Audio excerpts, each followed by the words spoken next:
دنیا بھر کے 2 ارب سے زائد مسلمانوں کے خوشیوں اور مسرتوں کے تہوار عید الاضحیٰ کے موقع کے اوپر سویڈن کے دارالحکومت اسٹاک ہوم کے اندر وہاں کی مرکزی جامع مسجد کے سامنے ایک ملعون شخص نے عدالتی اجازت اور پولیس کے تحفظ کے اندر قرآن عظیم الشان کی بے حرمتی کی، اور وہاں پر سینکڑوں مسلمانوں کی موجودگی کے اندر قرآن عظیم الشان کو اس نے جلایا۔ میرے بھائیوں اور دوستوں، اس موقع کے اوپر جب وہاں کے مسلمانوں نے احتجاج کرنے کی کوشش کی تو پولیس نے ان مسلمانوں کو گرفتار بھی کیا۔ ہم یہ سمجھتے ہیں کہ سویڈن کے اندر ہونے والا یہ واقعہ یہ کوئی پہلا واقعہ نہیں ہے۔ اغیار کی غلامی کی وجہ سے اور امت مسلمہ کے آپس میں دست و گریبان ہونے کی وجہ سے پوری دنیا کے اندر اہل مغرب اور اسلام دشمن قوتیں قرآن پاک کی بے حرمتی کی شکل کے اندر مسلمانوں کے مذہبی جذبات کو شدید ٹھیس پہنچانے کے اندر مسلسل مصروف عمل ہیں۔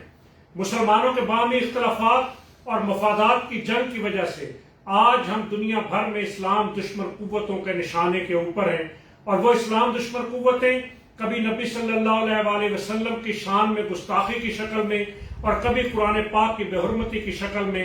میرے اور آپ کے جذبات کو ٹھیس پہنچاتے ہیں۔ اسلام دشمن قوتیں نہ صرف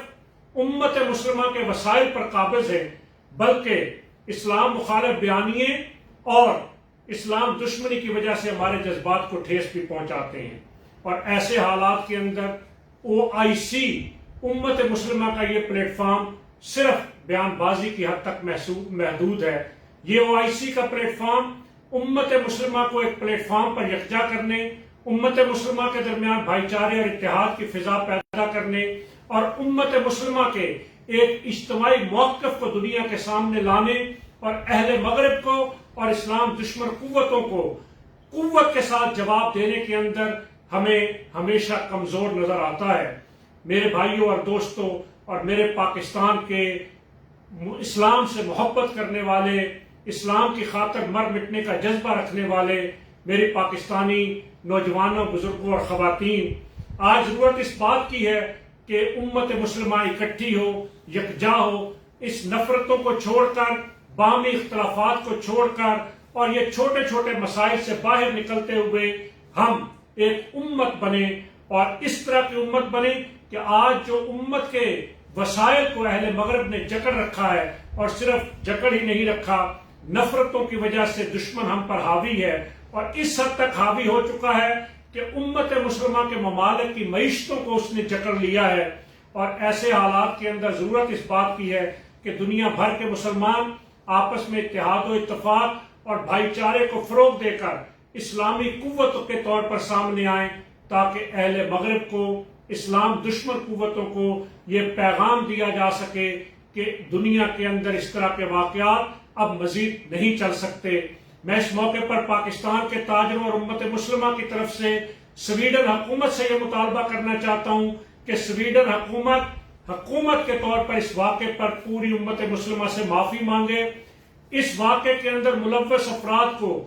عبرتناک سزا دی جائے، اور میں اس موقع پر پاکستان کے حکمرانوں سے بھی یہ گزارش کرنا چاہتا ہوں کہ پاکستان کے حکمران سویڈن کے سفیر کو طلب کر کے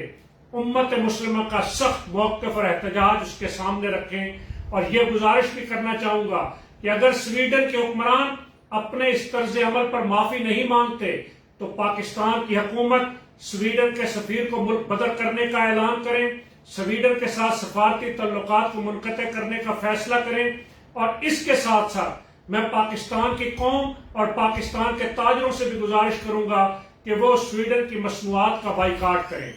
پاکستان کی قوم کے احتجاج کو ریکارڈ کروانے کے لیے انشاءاللہ کل سوموار کے دن اسلام آباد میں سویڈن کی ایمبیسی کے سامنے 5 بجے ایک عظیم الشان احتجاجی مظاہرہ کیا جائے گا۔ مسجد معتمر عالم اسلامی سپر مارکیٹ F6 مرکز سے اس احتجاج کا آغاز ہوگا، اور ہم امت کے جذبات کی ترجمانی کرتے ہوئے سویڈن ایمبیسی کی طرف مارچ کریں گے۔ میں شہر اسلام آباد کے، شہر راولپنڈی کے تمام رہنے والوں سے گزارش کرتا ہوں کہ اپنے اس دینی فریضے کی ادائیگی کے لیے